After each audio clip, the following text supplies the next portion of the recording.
Welcome back. Thanks for showing up if you're new, and thanks for subscribing if you're old. I'm John Stark from movieguy.com, and today I'm going to be reviewing Elvis. This film just hit HBO Max, and it does have audio description. Why does that matter? Because I'm a blind film critic. I gotcha on that one. I'm here in your feed now. And we're going to learn a little bit about how the audio description works for this film, whether or not it was any good, and how the film was. This is a film that has mostly gotten a positive reception, but also a somewhat tepid positive reception. They want to make sure that you know that there's kind of like a ceiling reception for this film where it's like, it's good, but it's not that good. Will it? It's one of the best films of the summer, but it's not best picture good. You know, there's a cap. That's kind of the vibe that it's been getting is well, if we do see it at the Oscars, it'll be for Austin Butler and maybe like costumes.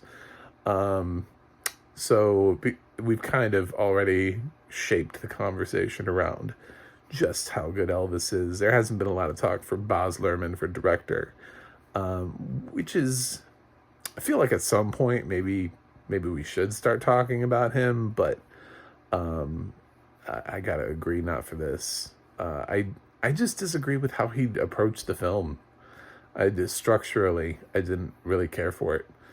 As somebody who could see, I totally understand Baz Luhrmann is a visual spectacle director. And it's really hard to translate his cuts, just the way that he uses light, the way that he uses color, the way that he uses generally like fast-paced elements in his films to sort of, I mean, he's very much a visual director, and a lot of that, even with the audio description, was left out, just because I don't know how you capture a director's style like that, that certain essence that they have, that they bring to a film. And Baz Luhrmann is somebody who has a very recognizable visual style that is carried from film to film. So I'm sure, like, I could imagine, I was imagining in certain parts of this film what Baz Luhrmann was doing with it, even though I couldn't see, from having previously seen, Great Gatsby and Moulin Rouge and other Baz Luhrmann projects. But I still couldn't, and it still wasn't in the audio description, so I just had to go with the film as is. And the film as is not great. The film oddly chooses to stick with Colonel Tom Parker, the character played by Tom Hanks, he's been a little maligned for his performance here. I understand he's in a fat suit and he's wearing a lot of prosthetics. It's something I can't see because the audio description didn't let me know and be like, hey, it's Tom Hanks in a fat suit, like, it was kind of a bizarre choice for me because I felt like Tom Hanks just tried to revive his character from The Lady Killers, and that was when he was trying to, he just trying to do that again. And I kind of wonder how that performance would have landed if it was somebody else. If you didn't need to put somebody in a fat suit or prosthetics, and you just kind of used somebody who was an older actor, who was a little bit overweight, something like John Goodman, and just let John Goodman do that role, and not worry so much about the rest of it, if the film would not have been a little bit less distracting. I felt like Tom Hanks was really having to try to do a lot to fit himself. Like, he was shoving that square peg into that round hole that it was going to fit in no matter what. And it wasn't fitting. And I love Tom Hanks. I mean, right up there. Like, best actors of all time. He's easily top 5, like with De Niro and Pacino, I mean, it's just, I think he's incredible, but this film just really made me think what happens when Hanks gets miscast, and how hard will he try to make it happen. And the funny thing is, I just reviewed a film a few days ago where I thought Sterling K. Brown was horribly miscast, and it didn't work for him, and he ended up delivering what I actually kind of thought was a bad performance. Here, I think Tom Hanks is delivering a performance. I don't think it's the right performance, and it's kind of a distracting performance. Is it bad? I don't know. It's really hard to say. As somebody who didn't know Colonel Tom Parker, I don't know how close he's getting to that. So that's for somebody of a different era to fully decide. I wasn't crazy about it. I also wasn't really crazy about the beginning half to 2/3 of the film. I think the film picks up towards the end when it sort of really starts to kind of focus on Elvis. The first part of the film really, really focuses on Tom Hanks, and arguably, Elvis is not the lead of his own film.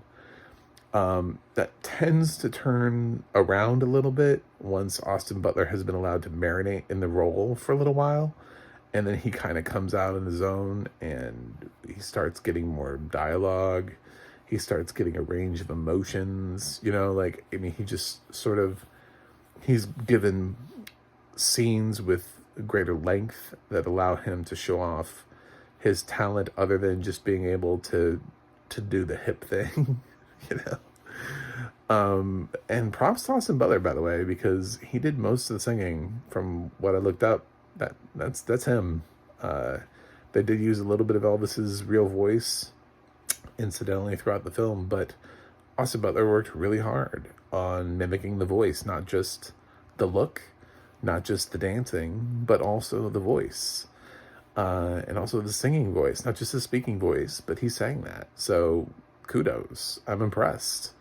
I know very little about Austin Butler and his career, but this is a performance that immediately put him on my radar.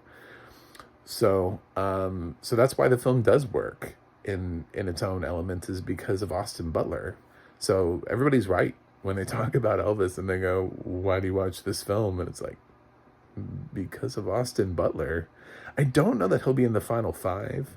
I kind of feel like with a biopic, when you end up scrutinizing, it's going to come down to his competition and whether or not people remember this film from July and remember his impersonation, and was it really that good? They're going to have to run a hard Oscar campaign to get him in the top 5.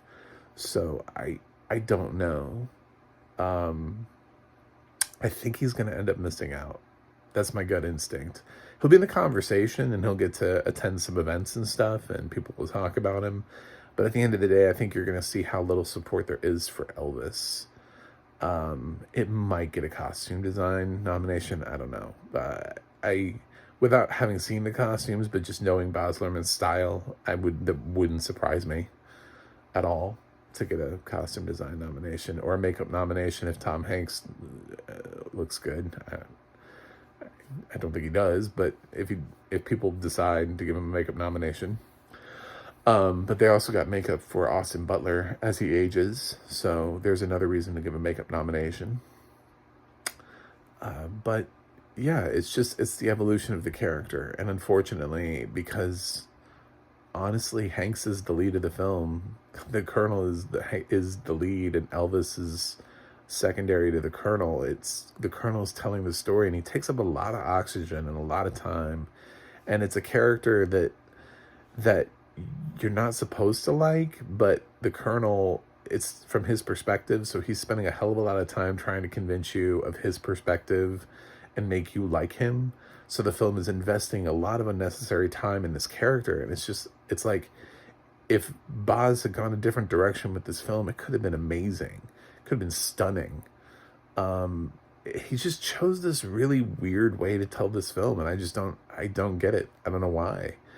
I think if Tom Hanks had popped up as a truly supporting character and wasn't telling the story, we'd be in a different place with his performance. But unfortunately, the film decides to just kind of thrust him upon us and make us try to love him.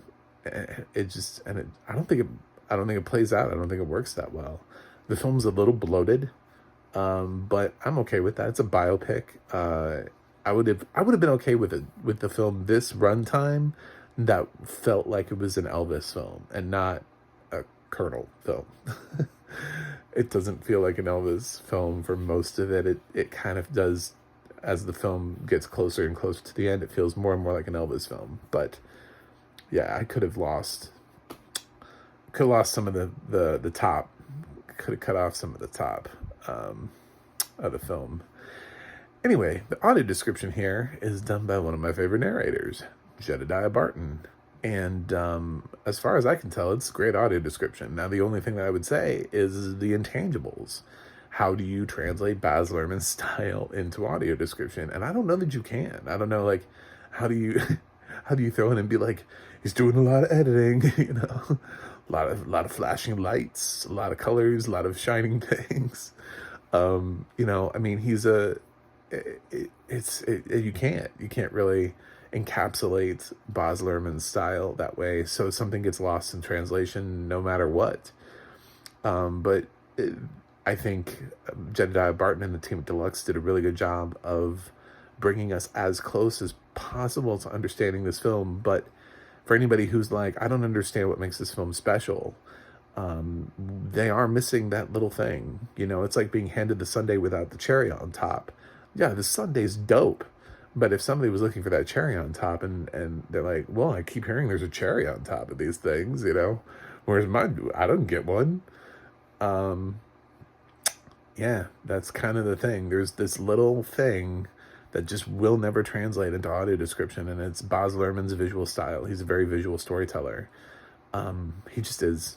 And it's already for a visual medium, but he takes it a step further by using a ton of elements that are very unique to his style. You can almost instantaneously know it's a Baz Luhrmann film without being told it's a Baz Luhrmann film.